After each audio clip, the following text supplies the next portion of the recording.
आज हम लोग सूरदास द्वारा रचित पद को पढ़ेंगे।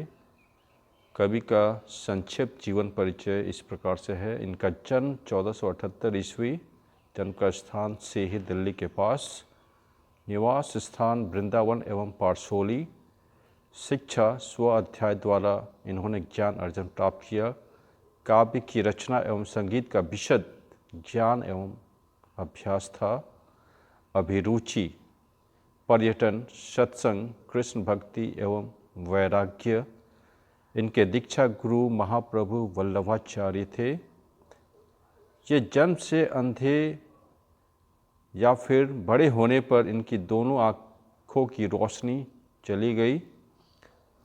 मृदुल, विनम्र, निर्भिमनी, भावुक और अंतर्मुखी स्वभाव के ये विरक्त महात्मा थे। इनकी 4 महत्वपूर्ण कृतियाँ सूरसागर, साहित्य लहरी, राधार केली और सूरसारावली। सूरसागर कवि की विश्व प्रसिद्धि का प्रमुख आधार है। ब्रज भाषा के ये प्रथम कवि हैं। भक्ति काव्य की सगुन काव्य धारा के ये कवि हैं। वात्सल्य और श्रृंगार के सम्राट माने जाते हैं। सूर्य काव्य की महत्ता 3 विषयों में मानी जाती है।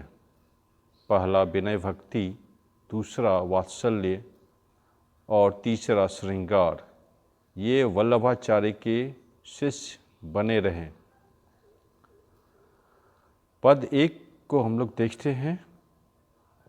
जागिए ब्रज राजकुंवर, कमल कुसुम फूले, कुमुद बृंद संकुचित भय, भृंग लता भूले, तमचूर खग रोर, सुनहु बोलत बनराई, रामभती गो, खरिकनी में बछड़ा हित धाई, विधु मलिन रवि प्रकाश गावत नर नारी, सुर श्याम प्रात उठो अम्बुज करधारी।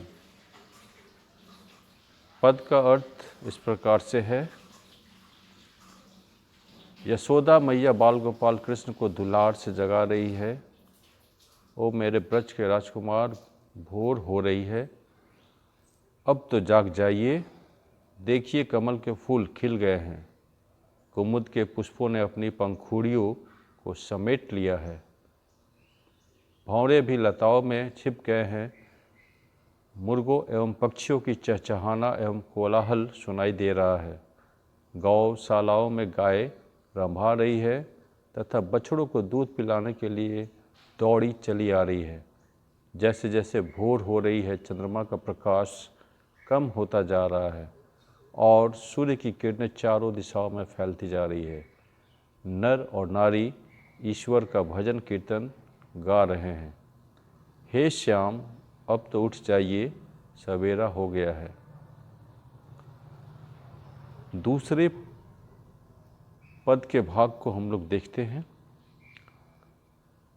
जेवत श्याम नंद की कन्या, कछु खात कछु धरनी गिरावत, छवि निरखती नंद रनिया, बरी बरा बेशन बहु भांतनी व्यंजन विविध अगनिया, डारत खात लेत अपनय कर, रुचि मानत दधि दूनिया, मिश्री दधि माखन मिश्रित करी मुख नावत छवि धनिया, आपुन खात नंद मुख नावत सो छवि कहत न बनिया, जो रस नंद जसोदा बिलसत सो नहीं तीहु भवनिया, भोजन करी नंद अचमन लिन्हो मांगत सूर जुठनिया।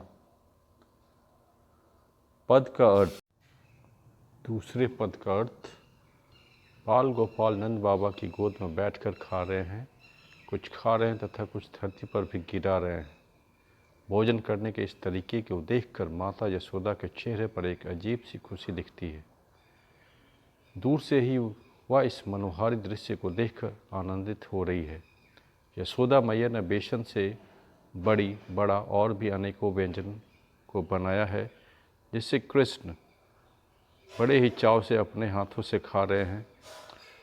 जो उनके मन में आ रहा है वे कर रहे हैं, कभी खा रहे हैं तो कभी गिरा रहे हैं और जब अपनी रुचि की दोने में रखे दही को देखते हैं और उसे बड़े चाव से खाने लगते हैं। जब भी वे मिश्री के साथ दही और माखन को अपने मुख में डालते हैं तो यह सब देख यशोदा मैया बाल गोपाल की लीला देखकर धन्य हो जाती है। बालक कृष्ण स्वयं तो खा ही रहे हैं, साथ ही साथ नंद बाबा के मुंह में भी डाल रहे हैं।